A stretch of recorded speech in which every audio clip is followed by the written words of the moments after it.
이번에는 7회로 넘어갈 수 있을지 없지 모르겠는데 한번 봅시다. 근데 지금 민사특별법 공부한다 생각하고 차근차근 들어놔요. 알겠어요? 자, 36번도 민법과의 관계 속에서 나온 문제라. 개업공인중개사가 의뢰인에게 임대차의 존속기간과 관련하여 설명한 내용으로 틀린 것은 이리 났다 이 말이지. 알겠어요? 자, 우리가 민법에도 임대차 계약 규정이 나온다 안 나온다? 나온다라는 거야. 그러니까 민법을 공부했는 걸 쫙 돌려보면은 민법에서는 임대차의 최단 존속기간에 관한 규정이 있다 없다? 없다라는 겁니다. 알겠어요? 없다. 최단기간의 존속기간은 없어요. 규정이. 그러면 최장기는 몇 년으로 한다 하는 규정은 있었다 없었다? 있었는데 그게 위헌 판정받아가 뭐다? 효력을 잃어버렸어요. 지금 민법상으로는 잘 들어요. 민법상으로는 임대차 기간 있잖아. 민법상이야. 임대차 기간에 관해서는 전혀 뭐다? 제한이 있다 없다? 없다라는 소리입니다. 옛날에 장기에 관해서는 제한이 있었는데 아마 30년으로 되어 있는가 있었을 거예요. 근데 그게 위헌 판결 받아 붙었고 그 효력을 잃어버렸어. 원래 단기에 관한 기간은 없었고 장기에 관한 제한 규정은 있었는데 그 위헌 판결됐고 지금은 뭐다? 임대차 기간에 관해서는 전혀 제한이 있다 없다? 없다라는 소리입니다. 알겠어요? 그런데 잘 봐요. 이거는 민법이 그렇고 주택임대차보호법은 민법에 대한 무슨 법이고? 특별법 아이가. 그런데 주임법은 주거용 건물에만 적용되는 거잖아. 그렇죠? 주거용 건물의 임대차 계약에 있어서는 임대차 기간에 관하여 주임법에서 최단기로 몇 년을 보장하고 있다? 2년을 보장하고 있잖아. 민법에는 제한이 없으면서. 알겠습니까? 무슨. 그러면 상임법 봐봐요. 상가건물 임대차보호법도 특별법이잖아. 이거는 영업용 건물에만 적용되는 거잖아. 그렇죠? 사업자 등록의 대상이 되는 건물에만 적용이 되는 거다. 그런데 최단기로 얼마를 보장하고 있다? 1년을 보장하고 있다. 민법에는 제한이 없는데. 그럼 민법상으로 임대차 계약 기간은 6개월로 정할 수도 있다 없다? 있는 거야. 알겠어요? 있는 거야. 그럼 6개월로 정했으면 임대차 기간은 얼마다? 6개월이야. 알겠습니까? 자, 토지 임대차 특별법 있어 없어? 있어 없어? 없어요. 알겠습니까? 일반적인 토지는 농지를 제외하고 농지 빼고 알겠어요? 토지 임대차 특별법 있나 없나? 없어. 토지 임대차 보호법 하는 거 있나? 없어요. 그럼 토지 임대차는 어느 법에 적용을 받게 돼 있다? 민법에 적용을 받게 되는데 임대차 기간에 전혀 제한이 있다 없다? 없다. 그러면 약정에 따라서 6개월로 정하면 뭐다? 임대차 기간은 얼마가 된다? 6개월이 되고 3년으로 정하면 3년이 되는 거고 5년을 정하면 5년이 되는 거예요. 20년을 정하면 20년이 되는 거예요. 알겠습니까? 민법상으로 못하면. 그런데 농지도 토지잖아? 그럼 농지 임대차에 대해서는 특별법이 있다 없다? 있다. 어느 법에? 농지법에. 농지 임대차 계약은 몇 년 이상으로 해라? 3년 이상으로 해라. 이래 있어. 알겠습니까? 농지법에 보면은. 알겠습니까? 이게 이제 특별법과 일반법의 법정의 관계 속에서 만든 문제라, 이게. 알겠습니까? 그 자꾸 민법상 하는 게 있잖아. 그 2번 지문도 봐봐요. 민법상 한다. 민법상 하는데 민법을 떠올려야 되지. 주임법 떠올리면 안 돼. 그럼 임대차 계약의 갱신 횟수를 제한하는 규정이 있다 없다? 없어. 알겠어요? 갱신 횟수 제한하는 규정은 없어. 알겠습니까? 3번도 봐봐. 주택임대차보호법상이야. 이제 주임법 생각해야 돼. 민법 생각하면 안 돼. 임대차 기간이 끝날 경우에도 임차인이 보증금을 반환받을 때까지 임대차 관계는 뭐다? 존속되는 것으로 본다라는 소리라. 알겠습니까? 계약 기간이 끝나도 무엇을 돌려받았지 않았다면, 보증금을 반환받지 않았다라면 임대차 관계는 계속 유지되는 것으로 보는 거예요. 알겠어요? 그 다음 4번에 주택임대차보호법상 임대차의 최단 존속기간은 몇 년이나? 2년이나. 임차인은 2년 미만으로 정한 기간이 뭐함을 주장할 수 있다? 유효함을 주장할 수 있다라는 거야. 그게 주임법에서 공부했는가 아이가? 그 주임법에서 만약에 주택임대차 계약을 체결하면서 주거용 건물 임대차 계약을 체결하면서 임대인과 임차인이 기간을 1년으로 합의 봤어. 1년으로 했으면은 몇 년으로 본다? 2년으로 봐요. 2년으로 보는데 임차인은 그 1년으로 합의 봤잖아? 1년이 유효함을 주장할 수 있다 없다? 있다라는 거라. 알겠습니까? 임대인은 유효함을 주장할 수 없지만은 임차인은 유효함을 주장할 수 있다. 그래서 1년으로 합의 봤으니까 1년 계약기까지 끝나면은 나갈 수도 있다 없다? 있다라는 거라. 그럼 나가기 싫으마. 1년 더 살아도 된다 안 된다? 된다라는 거예요. 알겠습니까? 주거용 건물에 임대차 할 때 이런 규정이 있는 거야. 알겠습니까? 항상 민법상, 주택임대차보호법상, 농지법상, 건축법상 하는 거 이런 표현이 그 내용의 옳고 그름을 판단할 때 기준이 되는 거잖아요. 아까 오전에도 뭐다?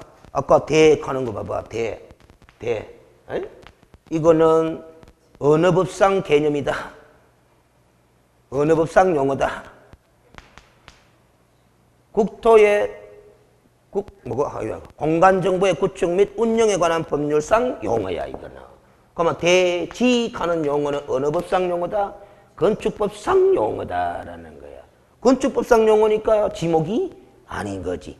알겠습니까? 무슨 법상 하는 게 그래서 중요한 거예요. 알겠습니까? 그래서 이런 것도 한번 좀 공법도 봐봐요. 공법도 보면은 이 문화재 보호구역 하는 거 있잖아. 문화재 보호구역 있잖아. 이것도 용도구역이다, 구역 아니다. 용도구역 맞지? 맞는데 이렇게 이야기하는 거야. 국토계획 및 이용에 관한 법률상 용도구역은 아니다. 다른 법령상의 용도구역이다. 이렇게 되는 거예요. 알겠습니까? 무슨 소리지? 그러면은 시가와 조정구역 하는 게 있나 없나? 있잖아? 이것도 용도구역이다 아니다? 용도구역인데 이 용도구역은 국토계획법상 용도구역이라면 요거는 뭐다? 문화재보호법상 용도구역이 되는 거야. 알겠어요? 자, 그럼 그거 갖고 어디 써먹느냐? 그런 표현 갖고 어디 써먹느냐? 요거는 국토계획법상 용도구역이라며 그러면 요 시가와 조정구역을 지정할 때 무슨 계획으로 지정하는 거다? 도시, 군, 관리 계획으로 지정하는 거다 이 소리야. 문화재 보호구역을 지정하잖아? 그거는 도시, 군, 관리 계획으로 지정하는 것이 아니다 이 소리가 되는 거예요. 알겠습니까? 도시, 군, 관리 계획으로 지정한다 하는 말뜻은 국토계획법에서 정해놓고 있는 도시, 군, 관리 계획의 위반 절차를 그대로 따른다 안 따른다? 따라야 된다. 그러면 문화재 보호구역을 지정한다는 것은 이 계획으로 지정하는 것이 아니니까 이 계획 절차를 밟을 필요 있다 없다? 없다라는 소리. 그럼 이 구역 지정하는 거는 어느 절차를 밟으면 되노? 문화재 보호법에 정해 나왔겠지. 뭐 그 절차 따르면 되지. 나도 몰라. 알겠어요? 무슨 소리인지 알겠어요? 국토계획법도 아리까리한데 문화재 보호까지 왜 안? 그러니까 다르단 말이지. 알겠습니까? 그런 거다. 무슨 법상 하는 게 그래서 중요하게 써먹는 거예요. 그 다음에 5번에 보면 민법상 존속기간의 약정이 없는 토지 임대차. 민법상 존속기간의 약정이 없는 토지 임대차에서 임차인이 계약 해지 통고를 하면 임대인이 해지 통고를 받은 날로부터 6월이 경과해야 해지의 효력이 발생한다 해놨는데 6월이 아니고 매달 1월이 되는 거죠. 알겠어요? 우리가 민법상 기간의 약정이 없는 임대차의 경우에는 당사자는 언제든지 뭐 할 수 있다? 해지 통고를 할 수 있다 없다? 있도록 되어 있습니다. 기간의 약정이 없는 임대차에 있어서 당사자는 언제든지 계약 해지를 통지할 수 있다 없다? 있다. 그러면 이렇게 해지 통고를 받은 날로부터 일정한 기간이 경과되어야 해지의 효력이 발생하는데 알겠어요? 임대인이 해지 통고를 하면은 몇 월이 지나야 6월이 지나야 해지의 효력이 발생하고 임차인이 해지를 통고하면은 몇 월이 지나면 1월이 지나면 해지의 효력이 발생하는데 이 지문은 임대인이 해지 통고를 받은 날로부터 6월이 경과해야 해지의 효력이 발생한다. 임대인이 해지 통고를 받았다 하면 임차인이 계약 해지를 했다는 거 아닙니까? 임차인이 계약 해지를 하면 몇 월이 경과하면 효력이 발생하는 거다. 1월이. 그래서 6월 했기 때문에 틀린 거 이리 된단 말이지. 알겠어요? 그래서 답은 5번이 되는 거야. 알겠습니까? 그럼 지금 이 문제는 봐봐요. 1번하고 2번하고 5번 세 개 지문은 어느 법을 물어본 기고 민법을 물어본 기고 나머지는 뭐다? 주임법을 물어본 거다 이 말이지. 알겠지? 항상 주임법과 상임법과 민법의 임대차 계약에 관한 거는 서로 종합해서 왔다 갔다 그릴 수 있도록 공부가 돼야 완벽한 공부가 되는 겁니다. 알겠습니까? 우리가 특별법 우선 적용 원칙하는 말 뜻이 뭐라 그랬어요? 특별법을 먼저 적용하되 특별법의 규정이 없는 때는 무슨 규정을 적용한다? 일반법의 규정을 보충 적용하는 거잖아. 알겠어요? 그러면 토지 임대차 하는 거는 특별법이 있나 없나? 없으니까 무슨 규정에 따라? 민법 규정에 따라서 임대차의 효력이 뭐다? 관리가 되는 거예요. 응? 무슨 소리 알겠지? 응? 그래서 5번 지문도 아니고 막 토지 임대차라고 딱 못 박아 놔보잖아. 알겠습니까? 그러니까. 자, 그러면 됐고, 알겠어요? 그럼 우리 주거용 건물이 갑시다. 주거용 건물의 임대차 계약을 체결하면서 기간은 약정을 안 해봤대. 기간은 약정을 안 해봤대. 알겠어요? 주거용 건물에 뭐다? 주거용 건물에 임대차 계약을 체결하면서 기간은 약정을 안 했대. 그러면 몇 년? 2년으로 보는 거 아닙니까? 주임법 때문에. 알겠어요? 그리고 당사자는 언제든지 해지 통고할 수 있다 없다? 있는 거예요. 그럼 임차인이 해지 통고를 하면은 뭐? 6월? 아니지. 우리 주임법에 특별 규정이 있잖아. 몇 개월이 지나면 효력이 발생한다? 3개월로 돼 있잖아. 특별법이 있다니까? 특별 규정이 있을 때는 특별 규정에 따라서 해결해야 되잖아요. 그래서 우리 기본서 교재 몇 페이지를 보느냐 하면은, 몇 페이지를 보느냐 하면은 405페이지를 봐봐. 405페이지를 봐봐. 임대차 기간에 관한 내용을 적어놨죠? 적어놨는데 한 두 줄 읽어봐, 위에. 기간의 정함이 없거나 기간을 2년 미만으로 정한 임대차는 그 기간을 몇 년으로 본다? 그 기간의 약정이 없어도 몇 년으로 보노? 2년으로 보잖아? 그럼 됐고, D페이지 봅니다. D페이지.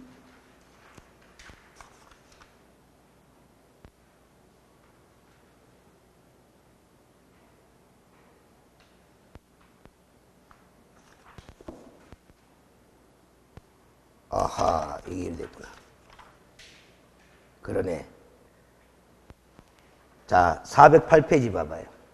408페이지 보면 제일 위에 보면은 2번에 무슨 갱신의 경우?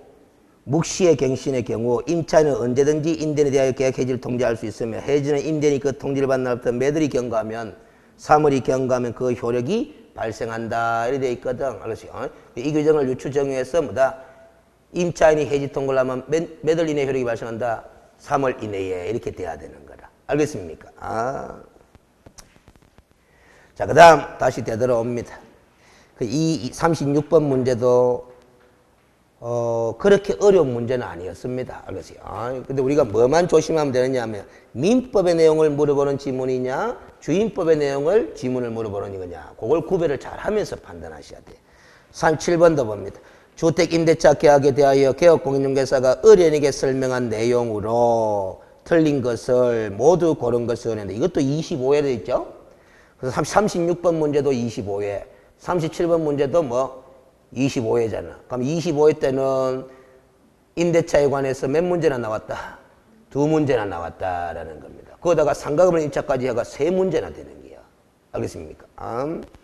자, 37번 문제 봅니다. 네오박스 보겠습니다. 틀린 것을 모두 골라라는데 기억, 임차인이 주택의 인도를 받고 주민등록을 마친 날과 제3자의 저당권 설정 등길이 같은 날이래. 그러면 임차인은 저당권의 실행으로 그 주택을 취득한 매수인에게 대항하지 못한다 해놨습니다. 왜? 대항력 효력 발생 시기가 다음날 영시가 되는 바람에 저당권자보다 후순위가 되는 거잖아. 그렇죠?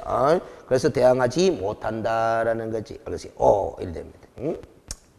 그 다음에 니은에 임차인이 임차권 등기를 통하여 대항력을 가지는 경우 임차주택의 양수인은 임대인의 지위를 뭐 승계한 것으로 본다 해놨는데 자 심표 앞부분 읽지 말아요. 읽지 말고 임차주택의 양수인은 임대인의 지위를 승계한 것으로 본다. 요거 주임법에 규정이 있는 거잖아.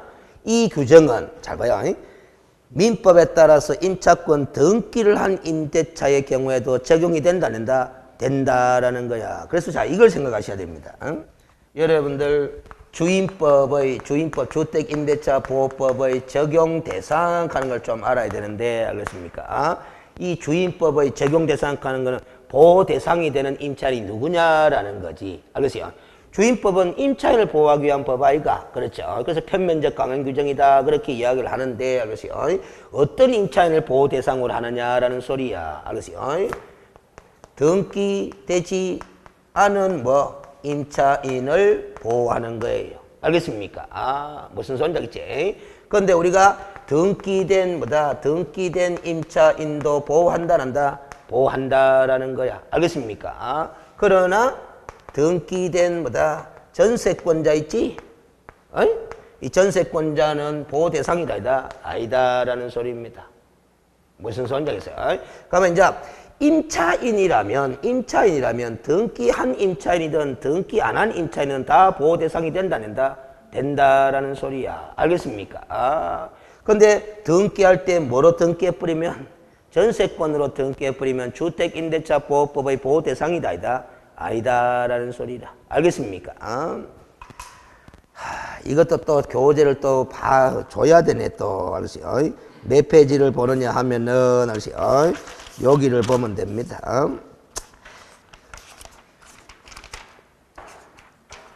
401페이지 봐봐요. 401페이지 보면은 제6절에 뭐가 있노? 민법에 따른 주택임대차 등기의 효력 해놨잖아? 두 줄만 읽어봐요. 민법 621조 규정에 따라 주택임대차 등기의 효력에 관해서는 인차권 등기명령, 인차권 등기의 효력을 뭐하므로? 준용하므로 주택임대차 등기를 한 경우에는 대항력과 무슨 변제권을 취득한다? 우선 변제권을 취득한다라는 거야. 즉 주인법의 보호 대상이다 이 말이야. 그 다음 왼쪽에도 봐봐요. 400페이지도 봐봐. 인차권 등기 명령하는 제도가 있잖아. 그래서 임대차가 끝난 후 보증금을 반환받지 아니한 임차인의 경우에는 지방법원에다가 인차권 등기 명령 신청을 통해 가지고 등기 명령에서 임차인 단독으로 인차권을 등기할 수도 있다, 없다? 있다. 이 등기하는 임차인도 주인법의 지금 보호를 받고 있나 안 받고 있나? 받고 있는 게다라는 소리입니다. 알겠습니까? 그런 게다. 그래서 여러분들이 또 어디에 보냐면은 391페이지로 가봐요. 391페이지로 가면은 네모박스 밑에 3번에 보면은 이 법은 주택의 등기하지 아니한 전세계약, 등기하지 아니한 미등기 전세계약에도 준용된다 해놨죠? 미등기 전세계약을 체결한 세입자는 임차권자라요, 전세권자라요? 미등기 전세계약 하면은 그 전세 세입자는 임차권자라요, 전세권자라요? 임차권자잖아. 전세권이 되려고 하면 등기해야 전세권이 되잖아요. 등기하지 않은 전세 계약하는 거는 이기라. 보증금, 전세금만 주고 월세는 준다, 안 주는. 여기 바로 미등기 전세 계약이라는 거다, 이 말이지. 임차권이다, 전세권이다. 임차권이 되는 거야. 그럼 미등기 전세 계약에도 주인법의 보호를 받도록 한다, 하는데 양갈로 1번에 제가 뭐라고 적어놨어요? 이 주택임대차보호법은 등기된 전세권에는 적용한다, 적용하지 않는다라는 겁니다. 왜냐? 세 줄 읽어봐요. 전세권은 당사자가 합의와 전세권 등기를 함으로써 성립되는 물건이며 전세권자는 그 물건에 대하여 배타적 권리를 갖게 되어 특별히 더 보호할 실익이 있다, 없다? 없기 때문에 주인법의 보호 대상이다, 아니다? 아니다라는 소리입니다. 계속 읽어봐요. 그러나 일반적으로 다른 사람의 건물을 얻을 때 전세라는 형식으로 일정한 보증금을 지불하는 이 외에는 별도로 월세를 주지 않는 계약을 체결하는 것이 이른바 채권적 전세 계약인데 이게 바로 미등기 전세 계약이라는 거야. 이 채권적 전세는 민법상 등기하지 않은 전세로서 그 본질은 뭐이므로? 임대차이므로 당연히 이 주택임대차보호법의 적용을 받는다라는 소리야. 알겠습니까? 그 채권적 전세 계약하는 게나 미등기 전세 계약하는 게나 같은 말이다, 다른 말이다? 같은 말이다라는 소리잖아요. 알겠어요? 왜 채권적이라고 하느냐? 미등기 전세 계약을 체결한 세입자도 임차권자다, 전세권자다? 임차권자니까 채권적 전세 계약 그렇게 이야기를 하는 거야. 알겠습니까? 그 다음 D페이지 봐봐요. D페이지 보면 양갈로 2번에 임대차를 뭐 한 경우에도 등기한 경우에도 이 법이 적용된다라고 적어놨죠? 알겠어요? 읽어볼까? 임차권 등기를 하였다는 것은 채권 계약을 특별히 등기한 것에 불과하므로 임대차를 등기하였다고 하여 그 임대차가 물건으로 바뀌는 것은 아니지 않느냐. 따라서 임대차를 등기한 경우에도 이 법의 적용 대상이 된다라는 것이 621조. 아까 어디에 주택 임대차 등기에 관한 내용 읽어봤잖아. 민법 621조를. 알겠지? 다만 이 경우 임대차의 존속기간은 당사자의 완전한 합의에 의하여 등기까지 격려한 것이므로 경제적 약자인 임차인 보호를 위한 이 법의 존속기간 조항의 적용이 배제되고 등기 외 등기된 기간이 된다고 봐야 한다는 게. 그러니까 임대차 계약을 체결해가 임차권을 등기하잖아. 그럼 등기부에 기록될 거 아닙니까? 등기부에 기록할 때는 임대차 계약 기간도 기록한다 안 한다? 한다. 기간도 기록하니까 이때는 2년이라는 이 단기간 있죠? 적용된다 안 된다? 안 된다라는 게 합의된 임대차 기간이 적용 대상이 된다라는 소리야. 알겠습니까? 등기한 임차인의 경우에는. 응? 그럼 자, 그럼 다시 문제로 되돌아와가지고 니은 다시 봐봐. 임차인이 무슨 등기를 통하여 임차권 등기를 통해가 대항력을 가지는 경우에도 주택임대차보호법에 따라서 임차주택의 양수인은 임대인의 지위를 뭐한 것으로 본다? 승계한 것으로 본다. 그래서 집주인이 바뀌어도 뭐다? 세입자로서는 등기한 임차인으로서는 걱정할 거 있다 없다? 없다라는 소리잖아. 그렇지? 응? D가 봐봐요. 소액 임차인의 최우선 변제권은 주택가액의 3분의 1이 아니라 얼마? 2분의 1에 해당하는 금액까지만 인정되는 것이 최우선 변제권입니다. 3분의 1이 아닙니다. 3분의 1. 상위법도 지금은 2분의 1, 주임법도 뭐 2분의 1입니다. 옛날에 상위법은 3분의 1이었는데 개정됐어요. 둘 다 2분의 1 범위 내에서만 인정되는 거야. 2분의 1.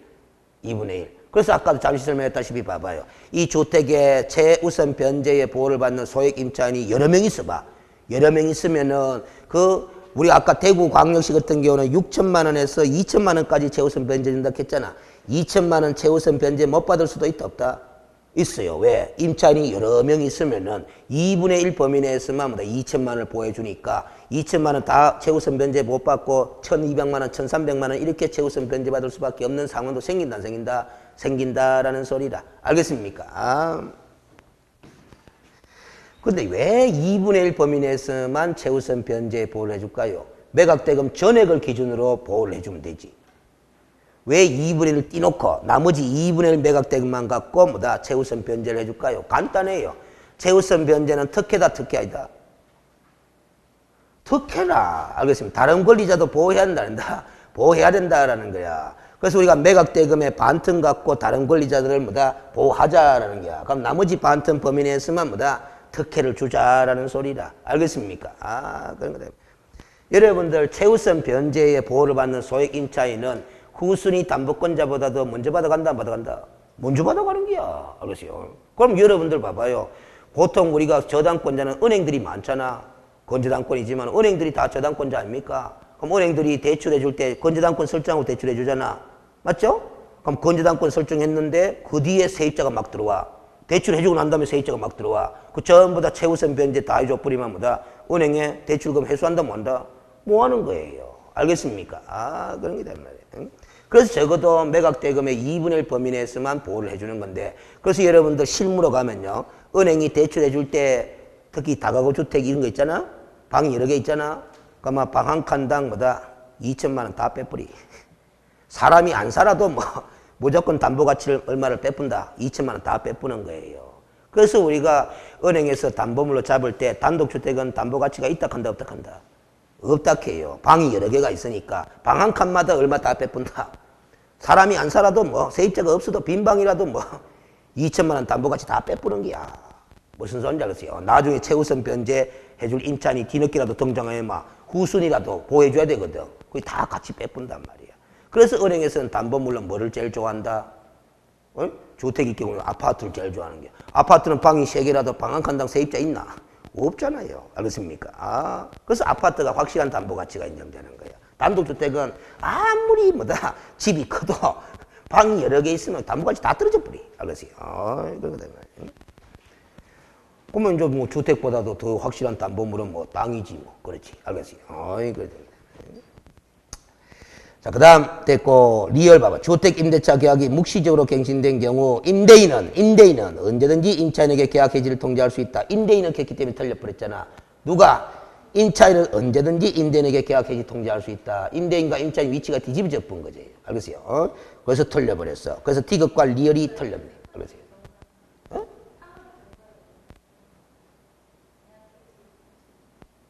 그 임차인이 임대인에게 계약 해지 통지를 언제든지 할 수 있는데 통지는 언제든지 할 수 있는데 그 통지의 효력이 몇 월이 지나면 3월이 지나면 효력이 발생한다라는 게야.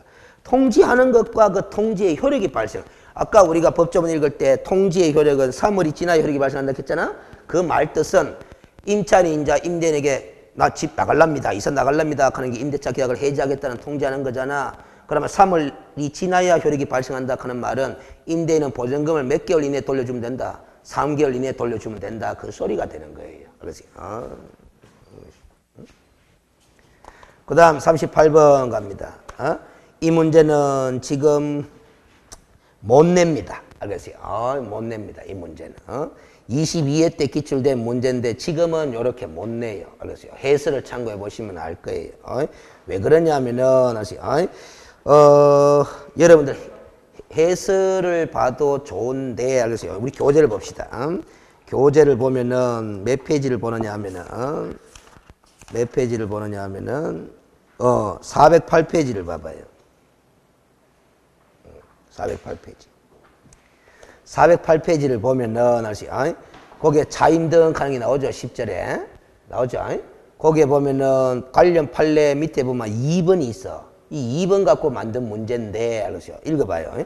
보증금의 전부 또는 일부를 월 단위의 차임으로 전환하는 경우에는 그 전환되는 금액의 다음 각호 중 낮은 비율을 곱한 월 차임의 범위를 초과할 수 없다. 이렇게 돼 있잖아. 옛날에는 이 문제가 출제될 22회 출제 당시에는 법조문이 이렇게 안 돼 있어요. 이렇게 안 돼. 제가 다시 읽어줄게. 22회 때 기출 당시에는 법조문이 이렇게 돼 있어. 잘 들어요. 보증금의 전부 또는 일부를 월 단위의 차임으로 전환하는 경우에는 연 1할 4푼을 곱한 월 차임의 범위를 초과할 수 없다. 이렇게 돼 있다. 이 말이야. 연 1할 4푼 이렇게 돼 있었어요. 1할 4푼. 그러면 지금 거기 동그라미 1번에 보면은 연 1할이 돼 있잖아. 그렇죠? 이 연 1할이 그때 당시에는 연 1할 4푼으로 돼 있었다. 이 말이야. 그거 하나만 있었고 동그라미 2번이 있었다 없었다? 없었어요. 없었어요. 그러면 다시 문제로 봐봐요. 문제를 보면 그때 당시에는 연 1할 4푼을 초과하지 않는 범위 내에서 뭐다 전환할 수 있는 게거든. 그러면은 1억 원을 7천만 원으로 내리고 3천만 원 월차임으로 전환하는데 3천만 원이 보증금인데 월차임으로 전환하잖아. 3천만 원 곱하기 뭐 한다? 0.14 하면 되는 거예요. 1할 4푼이니까. 그러면 얼마 나온다? 3천만 원 곱하기 0.14 하면 얼마 나와요? 계산해봐요.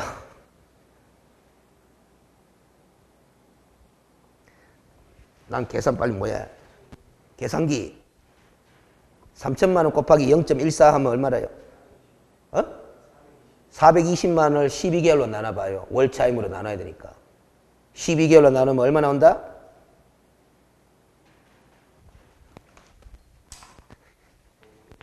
420을 12개월로 나누면은, 뭐, 3이네요. 36 아닙니까? 알겠어요? 맞지? 그러면 뭐, 6이고 60이네. 알겠어요? 그럼 5네. 35만 원이네. 알겠어요? 그러니까 이 답이 몇 번이다? 그때 당시에는 답이 몇 번? 4번 35만 원이었어요. 알겠어요? 근데 지금은 그렇게 못 냅니다. 왜? 우리 교재 다시 봐봐요. 교재 다시 보면은 연 1할 4푼이 1할로 내려왔고 또 2번, 동그라미 2번이 신설됐거든. 한국은행에서 공시한 기준금리에 대통령령으로 정하는 이율 몇 프로?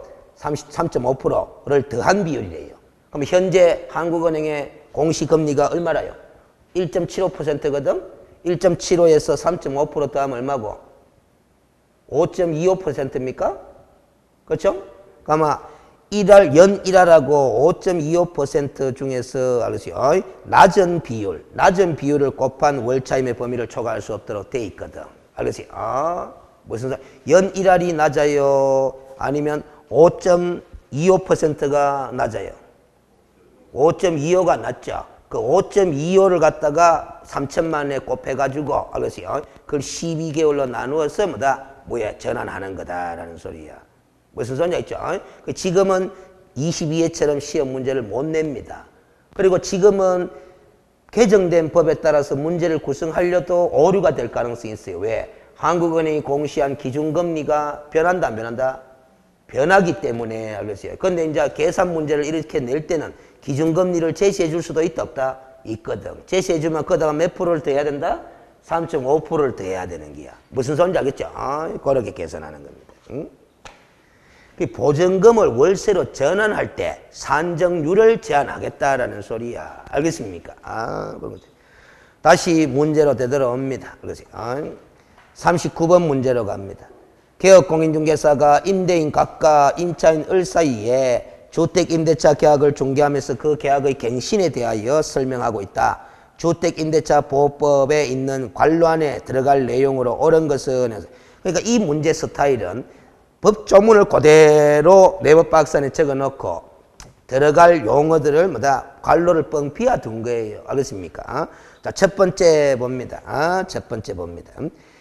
을은 임차인 아닙니까? 임차인은 이 임대차 기간 종료 몇 개월 전까지 1개월 전까지 갱신 거절의 통지를 하지 않은 경우 그 기간 만료 시에 전임대차와 동일한 조건으로 묵시적 갱신이 된다라는 거야. 그래서 임대인은 언제 전까지 통지를 해야 돼요? 묵시적 갱신이 아니려면 6개월 전부터 1개월 전까지 사이 이래 있잖아. 그래서 근데 임차인은 언제 전까지만 1개월 전까지 그래 된단 말이야.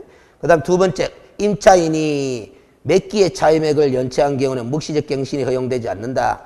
2기의 차임이 연체되면 묵시적 갱신을 인정한다, 안 한다? 안 한다라는 거죠. 그래서 2기의 차임이 연체되면은 묵시적 갱신, 법정 갱신을 인정한다, 안 한다? 안 한다라는 거야. 근데 민법에도 2기가 나오죠. 민법의 2기에는 무슨 뜻이냐면 2기의 차임이 연체되면은 민법에서는 계약 해지 사유로 등장을 해요. 민법에서는 계약 해지 사유로 등장하고 요 주임법에서는 법정 갱신이 적용되지 않는 사유로 등장해요. 상임법은 몇 기? 3기예요.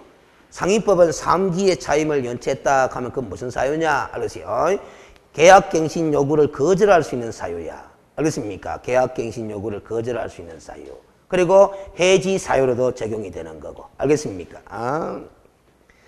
그 지금 이 임대차에 관한 부분은 항상 늘 사안에 따라서 민법, 주임법, 상임법 왔다 갔다 그리면서 정확하게 판단하도록 공부를 해야 돼요. 그러면 두 번째 동그라미 2기고 세 번째 동그라미 봐요. 임대인이 이 임대차 기간 종료 몇 개월 전부터 6개월 전부터 1개월 전까지의 기간에 갱신 거절의 통지를 하지 않은 경우 그 기간 만료 시에 전임대차와 동일한 조건으로 묵시적 갱신이 된다. 첫 번째 동그라미 이야기할 때 같이 했잖아. 임대인은 언제부터 언제까지? 6개월 전부터 1개월 전까지. 임차인은 언제 전까지? 1개월 전까지. 이리 되는 거예요. 그러세요. 그 다음 묵시적 갱신이 된 후에 임차인에 의한 계약 해지의 통지는 임대인이 그 통지를 받은 날로부터 몇 개월이 지나면 효력이 발생한다? 3개월이 아까 이야기했던 거네. 그 순서대로 들어갈 용어는 2번이죠. 알겠어요? 이런 문제는 쉽다 어렵다? 쉽습니다. 알겠어요? 이런 문제는 지문만 길었을 뿐이지. 40번 개업공인중개사가 주택임대차 계약을 중개하면서 설명한 내용으로 틀린 것은 해놨어. 이 23회 기출문제인데 법조문 위주로 내놨기 때문에 어렵지는 않네요.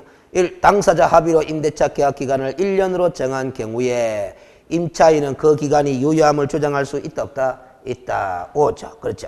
근데 요는 임차인은 했기 때문에 온데 그 임차인을 임대인은 이렇게 보면 오다 X다? X다라는 거죠.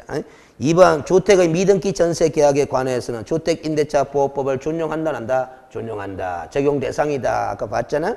주택임대차 보호법에 따라 임대차 계약이 묵시적으로 갱신된 경우 임차인은 언제든지 임대인에게 계약 해지 통지를 할 수 있고 그 통지의 효력 발생은 3개월이 지나면 4번 주택임대차 보호법에 위반된 약정으로서 누구한테 불리한 것은 임차인에게 불리한 것은 효력이 있다 없다? 없다. 무슨 강행 규정이다? 편면적 강행 규정이다라는 거야. 그러면 임차인에게 가는 걸 임대인에게 불리한 것은 효력이 없다 하면 틀립니다. 임대인에게 불리한 약정은 효력이 있다 없다? 있습니다. 그래서 편면적 강행 규정 하는 게 바로 임차인을 특별히 보호하기 위한 법이기 때문에 그래.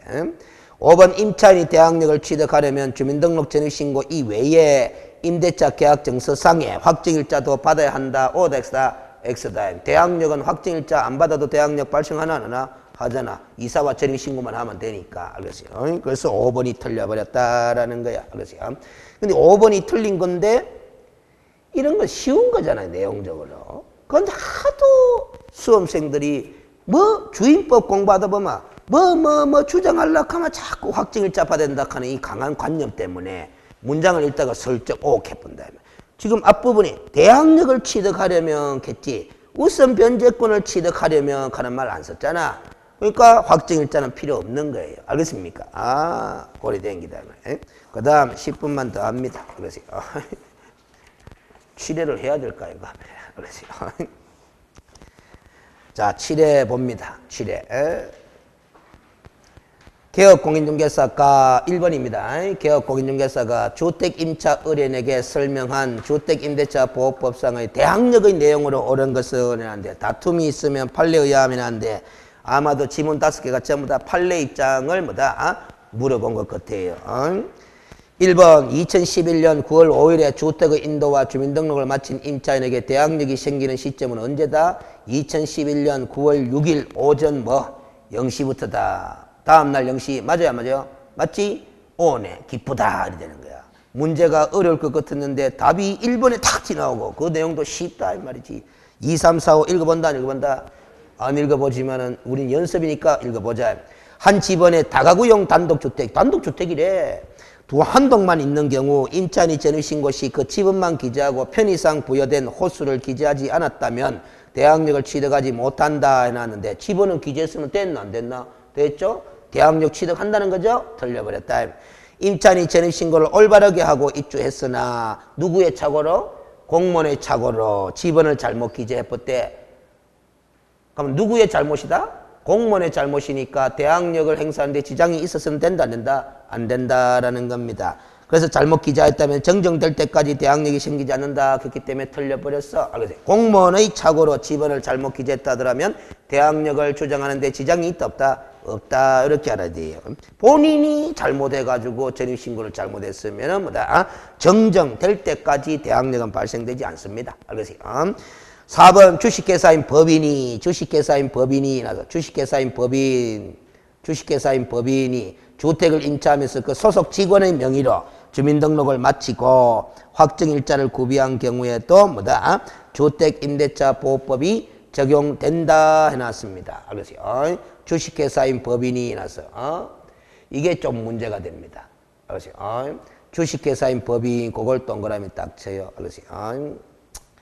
이 소속 직원의 명의로 주민등록을 마치고 확정일자를 구비한 경우에도 주택임대차 보호법이 적용되느냐 안 되느냐인데 지금 이 문제가 옳은 것을 물었죠. 1번이 O잖아. 이 4번에 주식회사인 법인에 토지주택공사 그 다음에 지방공사 중소기업기본법에 따른 중소기업이 들어간다 안 들어간다? 안 들어간다라는 소리야. 알겠습니까? 무슨 소리야? 요 주식회사인 법인 하는 요 법인에는 대한토지주택공사, 그 다음 지방공사, 그 다음 중소기업기본법에 따른 중소기업은 들어간다 안 들어간다? 안 들어간다라는 거야. 우리가 예외적으로 법인일 때 보호 대상이 되는 건 그 세 개밖에 없어요. 토지주택공사하고 지방공사하고 중소기업기본법에 따른 중소기업 요거밖에 없다 이 말이지. 알겠습니까? 그 세 개 좀 외워놔야 돼요. 토지주택공사, 지방공사, 그 다음에 중소기업 기본법에 따른 중소기업 이렇게 외워놔야 돼. 알았어요? 5번 임차인이 별도로 전세권 성등 등기를 마쳤다면 세대원 전원이 다른 곳으로 이사를 가더라도 해놔서 이사를 갔다라면은 대항력 잃어버리나 안 잃어버리나? 아무리 전세권 설정 등기를 뒤늦게 마쳤다 하더라도 이미 취득한 아까 동그라미 쳤었잖아. 이미 취득한 대항력은 잃어버린다라는 소리입니다. 여기서 이미 취득한 대항력이라는 것은 임차인으로서 취득한 대항력을 말하는 거잖아. 전세권자로서 취득한 대항력을 말하는 것이 아니고 임차인으로서 취득한 대항력은 상실되는 거다 안 되는 거다? 되는 거다라는 겁니다. 한 가지 물어보죠. 여러분들 남의 집에 새 들어갈 때 알겠어요? 전세권 설정 등기하고 새 들어가는 거 하고 알겠어요? 그냥 임대차 계약서 작성해가 새 들어가는 거 하고 여러 가지 차이점이 있다 없다? 있다. 한 가지만 이야기합시다. 요거 관련해서. 전세권 설정 등기하고 새 들어가잖아? 새 들어가잖아? 그러면 이사 딴 데로 가도 알겠어요? 전세권의 효력은 그대로 유지된다 안 된다? 유지되는 겁니다. 대항력도 인정되고 우선 변제권도 인정되고 경매신청권도 인정되고 다 인정되는 거야.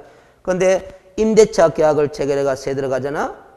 새 들어갔다가 그래서 보따리 사들고 다른 데 이사 가쁘잖아? 그럼 대항력 잃어버리고 뭐 우선 변제권도 잃어버리고 그리 돼본다 이 말이야. 알겠지? 그래서 전세권 등기하고 세 들어가는 게 더 좋다 안 좋다? 더 좋은 거지. 알겠습니까? 거기다가 또 차이점 있잖아. 전세권 등기하고 세 들어가면은 전전세도 가능하다 불가능하다? 가능하다라는 거죠. 근데 임대차 계약 체결해가 임차인으로 세 들어가 봐. 그렇지? 전대차 하려하면 누구의 동의를 받아야 된다? 임대인의 동의를 다 받아야 되는 거잖아. 무슨 소리인지 알죠? 그래서 저는 일반적으로 이런 이야기를 하는 거예요. 이런적으로. 남의 집에 새 들어갈 때 제일 안전방으로 새 들어가는 방법이 뭐 하는 방법이다? 전세권 등기하는 방법이다. 그 다음 안전한 방법은 임차권으로 등기하는 방법이다. 알겠습니까? 그 다음 안전한 방법은 임차권으로 등기는 안 했지만은 뭐 대항요건과 뭐 확정 일자를 받는 방법이다 이 소리야. 알겠습니까? 그 남의 집에 새 들어갈 때 이렇게 하는 게 제일 좋고, 그 다음 뭐 임차권 등기하는 게 그 다음 좋고, 그 다음 뭐 임차권인데 등기는 안 했지만은 뭐 했다? 대항요건 갖추고 뭐까지 받아둔다? 확정 일자까지 받아두는 거야. 알겠습니까? 무슨 소리인지 알겠죠? 그러면 이 두 개는 다 어느 법의 보호 대상이다? 주택임대차보호법의 보호 대상인데 이 전세권 등기한 권리자는 주택임대차보호법의 적용 대상이다 아니다? 아니다 이래 된다 이 말이야. 알겠습니까? 아니라도 뭐다 특별법으로 보호 안 해줘도 더 확실한 보호를 받는다 만다. 근데 이거는 물권인데 물권. 이건 다 채권인데 뭐. 물권은 채권보다 힘 세다 안 세다? 세다라는 겁니다. 그 경매 부동산 권리 분석할 때도 그렇게 공부하는 거예요. 알겠어요? 경매 목적 부동산에 설정된 다양한 물권이든 채권이든 권리 분석할 때마다 큰 원칙이 물권은 뭐보다 앞선다? 채권보다 앞선다라는 게야. 알겠어요? 전에 한번 이야기했지 보다. 물권은 뭐보다 앞선다? 채권보다 앞선다라는 게야. 근데 물권과 물권끼리 경합을 하더라 안 하더라? 하더라. 누가 앞선다? 시간의 선을 따진다라는 소리야. 알겠습니까? 그러면 채권과 채권끼리 경합을 하면은 채권과 채권끼리 뭐다 권리의 다툼이 있다라면 누가 힘세다? 힘센 거 없어. 평등이야. 평등. 채권자 평등의 원칙에 따라서 채권 금액 비율에 따라서 안분 배당하는 겁니다. 알겠습니까? 무슨 소리지? 그래서 이걸 갖다가 재밌게 강의하는 사람이 있더라고. 경매 강의하는 선생인데 제가 개발한 건 아니고 물건을 뭐라고 생각하자? 남자. 채권을 뭐라고? 여자. 알겠어요? 그럼 이것도 남자아이가. 이건 여자아이가. 그렇지? 물건, 채권끼리 경합을 하면 남자와 여자가 싸우면 누가 힘세다? 남자가 힘세다. 이 소리야. 그럼 남자끼리 싸우면 누가 힘세다? 시간의 선을 따진다 했잖아. 먼저 태어난 놈이 이기다. 이 소리라. 그럼 남자끼리 싸울 때 보면 뭐다? 니 나이 몇 살 채모서 이카거든. 알겠습니까? 무슨 소리인지 알겠어요? 먼저 태어난 놈이 이긴다라는 게야. 그래서 우선 변제권 가는 거야. 우선 변제권 가는 거야. 저당권 우선 변제권자잖아? 그럼 1번 저당권, 2번 저당권이 둘 다 우선 변제권 갖고 있잖아? 1번 저당권이 2번 저당권보다 선순위라는 소리잖아요. 먼저 변제받아 간다라는 소리야. 알겠습니까? 그럼 여자끼리 싸우면 뭐다? 평등이다라는 거지. 그걸 어떻게 설명하느냐? 여자끼리 머리 쥐뜯고 싸워봐라. 결판이 나는가? 안 난다, 이건. 결판이 안 난다는 게야. 알겠어요? 그래서 여자들은 뭐다? 똑같이 나눠주면 끝난다, 안 끝난다? 끝난다라는 게, 그 채권자 평등의 원칙에 따라서 채권 분배에 따라 안분 배당이야. 근데 여기서 더 재밌는 게 있어. 남자와 여자가 싸우면 누가 이긴다? 남자가 이기잖아? 근데 간혹 가다가 힘센 여자가 있을까? 남자를 이기는 여자가 있다, 없다? 있다는 게, 그게 뭐냐?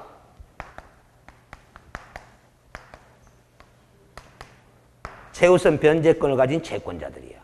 아까 우리 주임법에 소액 임차인 있잖아. 소액 임차인은 2천만 원까지 최우선 변제권을 갖고 있다, 안 갖고 있다? 갖고 있는데 그 채권이다, 물권이다? 채권이거든. 알겠어요? 근데 그거는 뭐다? 담보권자보다, 남자보다도 위에 먼저 받아가잖아. 간혹 가다가 힘센 여자들이 나타나면 진다라는 소리라 해요. 알겠습니까? 그 최우선 변제 채권을 가진 자들이 힘센 여자인 거예요. 알겠어요? 그렇게 이야기하는 사람입니다.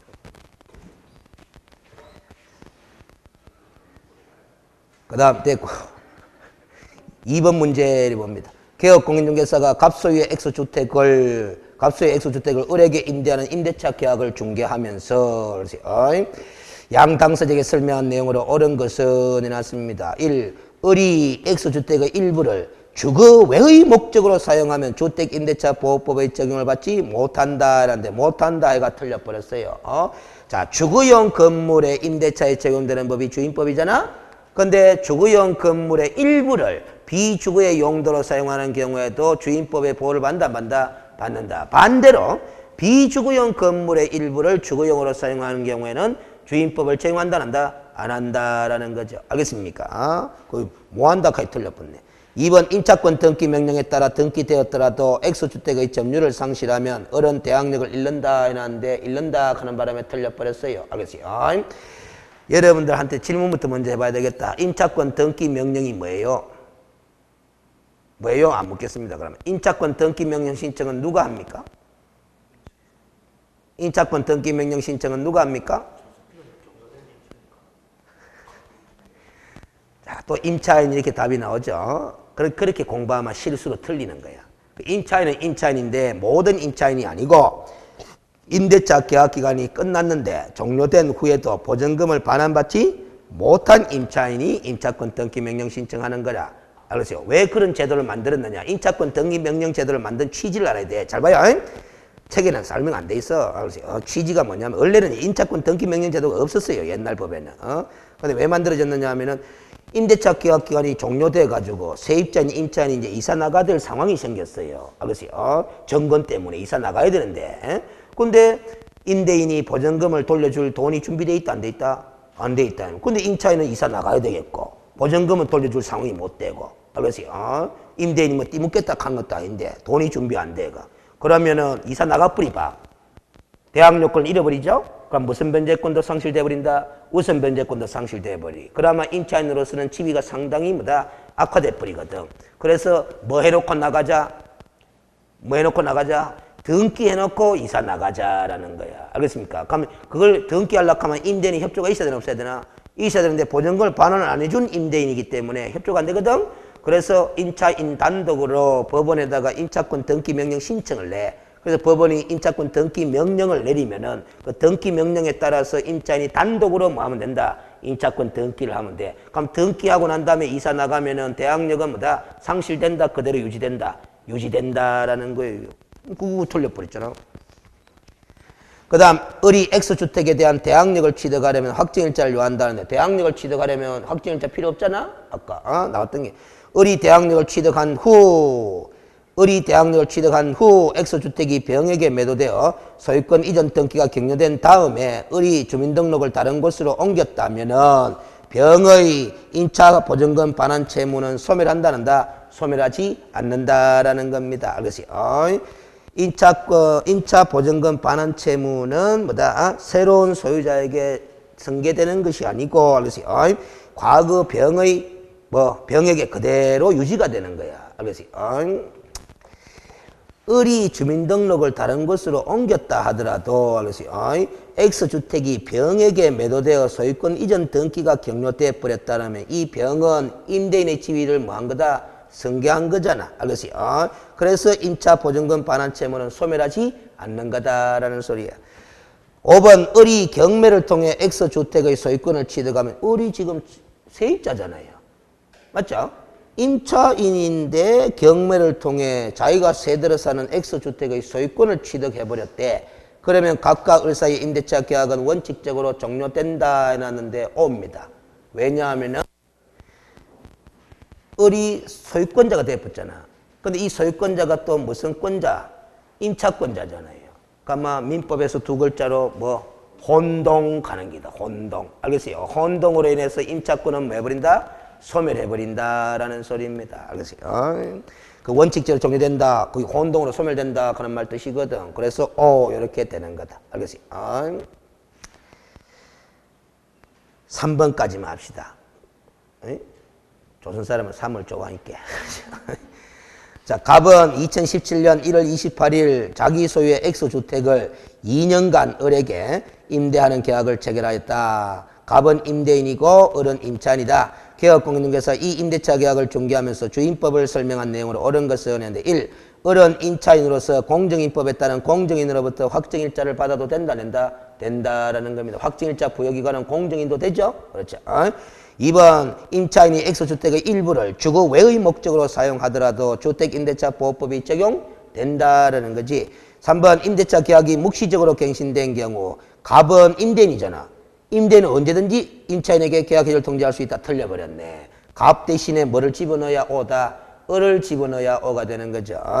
4번에 임대차 기간에 관한 분쟁이 발생한 경우 임대인은 주택임대차 분쟁조정위원회에 조정을 신청할 수 없다 해놨는데 몰라도 좋습니다. 있습니다.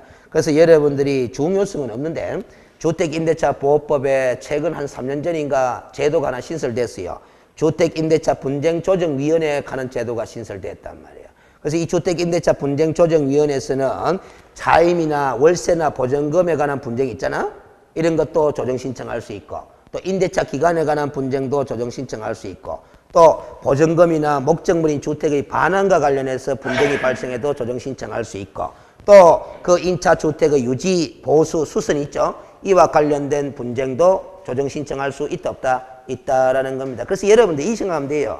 주택 임대차 관계에 있어서 임대인과 임차인 사이에 알겠어요. 분쟁이 발생하면은 주택 임대차 분쟁 조정위원회에다가 무슨 신청할 수 있는 제도가 있다. 조정 신청할 수 있는 제도가 마련되어 있다. 이렇게 보면 돼요. 알겠습니까? 이 주택 임대차 분쟁 조정위원회는 시도별로 설치되어 있습니다. 대구광역시 주택임대차 분쟁조정위원회에 가는 게 있습니다. 알겠습니까? 그리고 여러분들 주택임대차 관계와 관련해서 분쟁이 발생하면은 시도별로 설치되어 있는 이 주택임대차 분쟁조정위원회 조정 신청할 수도 있지만은 법률구조공단에다가도 뭐다? 조정 신청해도 된다, 된다라는 소리입니다. 5번 경제사정 변동으로 약정한 차임이 과도하게 되어 적절하지 않은 경우 임대차 기간 중 임차인은 그 차임의 20분의 1의 금액을 초과하여 감액을 청구할 수 있다 해놨습니다. 5%를 초과하여 감액을 청구할 수 있다 해놨습니다. 장난 좀 치놨습니다. 여러분들 5% 가는 거는 뭐다? 5% 가는 거는 이거잖아. 무슨 제한? 정액 제한이잖아. 정액. 무슨 소리인지 알겠죠? 감액 청구는 제한이 있다 없다? 없어요. 깎는 거는 누구한테 유리하노?